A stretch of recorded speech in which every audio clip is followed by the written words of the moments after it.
Hi, hello friends, welcome back to our channel. இன்னைக்கு நம்ம இந்த வீடியோல கோதுமை மாவு மட்டுமே பயன்படுத்தி கடைகளில் வாங்கக்கூடிய அல்வாவை விட ரொம்பவே டேஸ்டான டிஃபரண்டான ஸ்டைல் இருக்கக்கூடிய கோதுமை ஹல்வா தான் எப்படி செய்யலாம்னு பார்க்கலாம். வாங்க வீடியோக்குள்ள போலாம். ஹல்வா பண்றதுக்கு தேவையான இன்கிரிடியன்ட்ஸ் என்னன்னு ஃபர்ஸ்ட் பார்த்துடலாம். வறுத்த முந்திரி பருப்பு, நெய் தேவையான அளவு, 1 கிளாஸ் அளவுக்கு கோதுமை மாவு, 1 கிளாஸ் அளவுக்கு சுகர். வாங்க ரெசிபி எப்படி செய்யலாம்னு பார்க்கலாம். ஃபர்ஸ்ட் ஒரு க்ளீன் பவுல் எடுத்துக்கலாம். அதில் 1 கிளாஸ் அளவுக்கு கோதுமை மாவு ஆட் பண்ணிக்கிறேன். கூடவே 1 கிளாஸ் அளவுக்கு தண்ணி ஆட் பண்ணி நம்ம கட்டிகள் இல்லாத மாதிரி கரைச்சி எடுத்துக்கலாம். பாருங்கள், இந்த மாதிரி ஃபஸ்ட்டு நம்ம கரைச்சி எடுத்துக்கணும். நெக்ஸ்ட்டு நம்ம கூடவே இன்னொரு கிளாஸ் தண்ணியை ஆட் பண்ணிக்கலாம். 1 கிளாஸ் கோதுமை மாவுக்கு வந்து 5 கிளாஸ் தண்ணிங்கிறது கரெக்டான ரேஷியோவாக இருக்கும். நான் மீதமுள்ள 3 கிளாஸ் தண்ணியையும் நம்ம இப்போ ஆட் பண்ணி கோதுமை மாவு வந்து நல்லா தண்ணி பதத்துக்கு கரைச்சி எடுத்துக்கலாம். மாவு கொஞ்சம் கூட கட்டிகள் இல்லாத மாதிரி நல்லா தண்ணி பதத்துக்கு கரைச்சி எடுத்துக்கணும். அப்போ தான் நமக்கு ஹல்வா ரொம்பவுமே டேஸ்ட்டாக இருக்கும். பாருங்கள், இந்த மாதிரி ரெடி பண்ணி வச்சுக்கலாம். இருக்கட்டும். நெக்ஸ்ட் நம்ம ஸ்டவ் ஆன் பண்ணிக்கலாம். பேன் ஹீட் பண்ணிக்கலாம். அதில் நம்ம 2 டேபிள் ஸ்பூன் அளவுக்கு நெய் ஆட் பண்ணிக்கலாம்.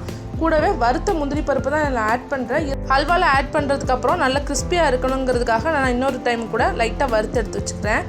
அதே பேனில் நம்ம கரைச்சி வச்சுருக்கிற கோதுமை மாவை எடுத்து ஆட் பண்ணிக்கலாம்.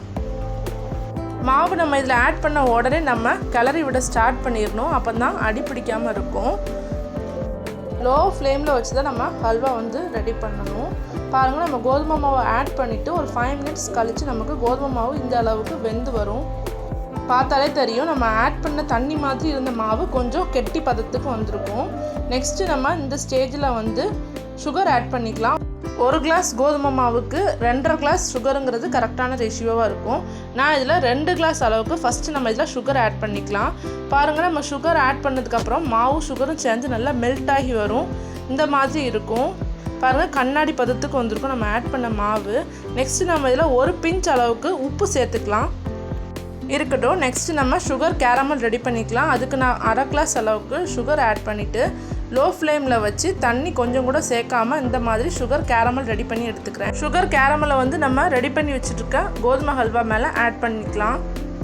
கோதுமை ஹல்வாவுக்கு சுகர் கேரமல் தான் கலரு. நம்ம அது கூட எந்த ஒரு ஃபுட் கலருமே ஆட் பண்ண வேண்டாம். பாருங்கள், இதுதான் நம்ம நேச்சுரலான கோதுமை ஹல்வாவோட கலர். நெக்ஸ்ட்டு நம்ம எடுத்து வச்சுருக்கிற நெய்யை வந்து 2 டைமாக ஆட் பண்ணணும். ஃபஸ்ட்டு நான் இதில் ஒரு 4 டேபிள் ஸ்பூன் அளவுக்கு நெய் ஆட் பண்ணிக்கிறேன். நெய் ஆட் பண்ணிவிட்டு நல்லா மிக்ஸ் பண்ணி விட்டுக்கலாம். நெக்ஸ்ட்டு நம்ம பேலன்ஸ் இருக்கக்கூடிய 2 டேபிள் ஸ்பூன் அளவுக்கு நெய்யும் இதில் ஆட் பண்ணிவிட்டு நல்லா கிளறி விட்டுக்கலாம்.